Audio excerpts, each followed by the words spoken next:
Particular itong si ayan, nag-post na si Binibini Baklang Hari, may post. Ito si Kifi Chu, pero tingnan natin, basahin natin itong post itong si Kifi Kifi. Ang sabi niya rito, 40 million confidential funds ni VP Sara ginamit sa pagtulong sa gamot at pagkain.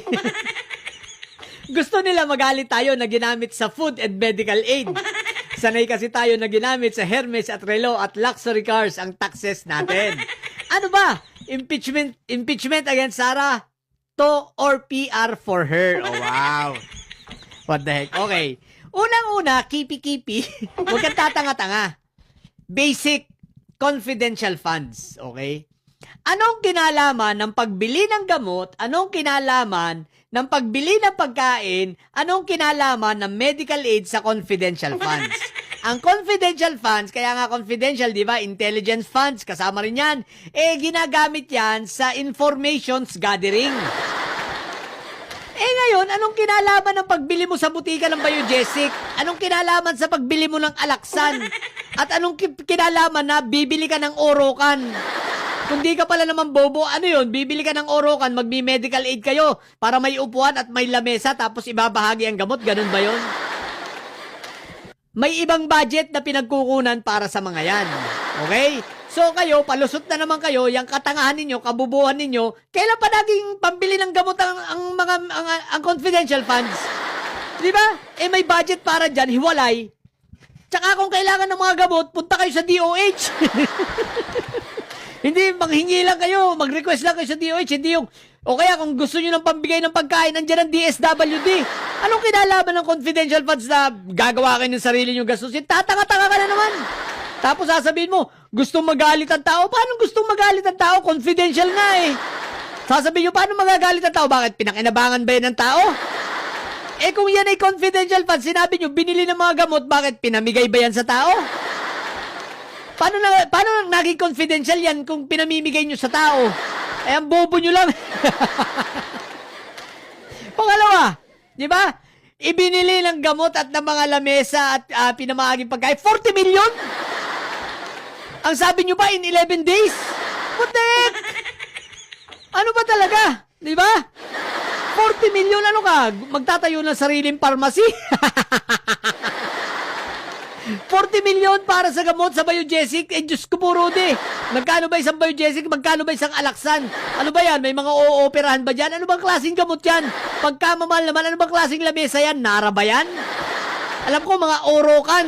Pero ang tanong, meron ba talagang binili? Bakit puro acknowledgement receipt?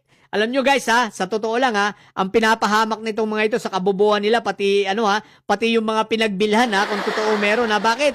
Bawal sa ating batas ang hindi mag-issue ng resibo, lalo na't ganyang kalalaking transaksyon. Ang acknowledgement receipt, nakikita ko lang yan sa tagal ko sa corporate, no? Sa tagal kong nagli-liquidate at yung mga tao ko nagli-liquidate, ang pinapayagan lang namin na acknowledgement receipt kapag kumakain sa mga karinderya, kapag bumibili sa mga sari-sari store pang emergency. Pero as much as possible, kapag ganyang nililiquidate, hindi pwedeng walang resibo yan. Bakit? Syempre, isasubmit mo sa BIR yan as expenses. Pag isinabit mo yan sa BIR, kailangan may resibo yan. At the same time, mapapahamak din, bawal sa ating batas na yung mga pinagbibilan ninyo ay walang mga resibo. O di ba nga, maliwanag naman yun, nakalagay naman yun sa may, anong tawag dito? Sa may OPS itong OPS nga ba yun? O itong sa cashier, di ba? Nakalagay sa harap doon, bawal ang walang resibo, kailangan humingi ka ng resibo. Tapos ganyang kalalaking transaksyon, anong tawag dito? Acknowledgement receipt? What the heck? Sinong tatangahin nyo? Tapos sasabihin nyo, sige nga, kung ibinili ng pagkain, sa bagay, darating tayo ron kung talagang binili ng pagkain. Palagay ko may mga senador dito na magtatanong kung kaninong tindahan ito pinagbibili. Sapagkat kung walang resibo, lumalabag sa batas, lumalabag sa batas ng taxation itong mga pinagbilhan. Pinagbilhan na hardware, pinagbilhan na pharmacies, pinagbilhan na groceries. Sa grocery na lang may resibo na yan, automatic, di ba? POS pala, hindi OPS. POS, di ba? Automatic may resibo yung kaya pag bumili ka sa grocery. So paano mo masasabing acknowledgement receipt? Di ba? Pero ang punto rito, talaga bang dapat yan ay gastusin para dyan? Kaya nga confidential funds. Ngayon, biglang may sinabi siya rito, sanay kasi tayo na ginagamit sa Hermes at Relo at luxury cars. Wow! Bakit hindi mo yan sabihin to sa mga kasama mo na mahilig sa mga pag-alagala? Di ba? Mahilig magbandera ng kanilang mga bags, di ba? Ba't hindi mo yan sa kanila sabihin? Keep it true. Di ba? Kaya yun, sanay na sanay itong kabubuan na itong mga ito ngayon. Gumagawa sila ng mga narratives para pagtakpan. Gumagawa sila ng mga naratibo nila para lusutan. Diba? Paano nyo pa itong lulusutan mga hinayupa kayong tatanga-tanga kayo? Diba? Maliwanag naman confidential funds yan. Hindi yan para gastusin pambili ng gamot, pambili ng pagkain. Kung ang problema nyo pala ay pambili ng gamot na ipapamahagi, takbo kayo sa DOH. Katulad ng sinabi ko, kung problema nyo pagkain, ang daming pagkain, ang daming food pack ng DSWD. Yung kabubuhan ninyo. Diba? May pa-medical aid mission pa kayong nalaman. Paano ngayon naging confidential yung mission na yan? Kaya yung mga mission bang yan, confidential ba yan? Di ba inihahayag nyo sa mga tao yan? Tsaka anong mga intelligence gatherings ang makukuha nyo sa pagbili ng gamot at pagbili ng pagkain? Baka naman ibang gamot ang ninyong tinitingnan dito. Baka naman mga laboratory na. Nakagaya ng mga sa Davao, laboratory ng mga kalaban ni Inday Sayad. Yun ang mga tinitira. Diba? Kalaban niya. Pero syempre, pagkakampi, bawal. Diba? Pag mga Michael Yang, bawal. So, sobrang tanga nitong mga itong hinayupak na ito. Anyway, guys, paganda ng paganda ang mga darating. Eto, entrada pa lang ito, ha. Nasa simula pa lang tayo ng pagkukross dito, ha. At, nako, lubog na.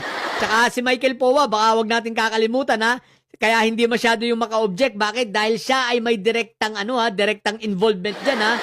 Direkta siyang involved dyan sa mga pagli-liquidate na yan. Kaya ganun yun. Kaya hindi masyado maka-object. Natatandaan nyo pa ba yun sa Quadcom? Direkta siyang involved, di ba? Dito sa mga liquidation na ito, kapati nga yung sa AFP, di ba? Direkta siya mismo na may kinalaman dyan. Kaya, naku po, Rudy. Paano magko-cross-examine yung siya mismo ay may kinalaman? Di ba?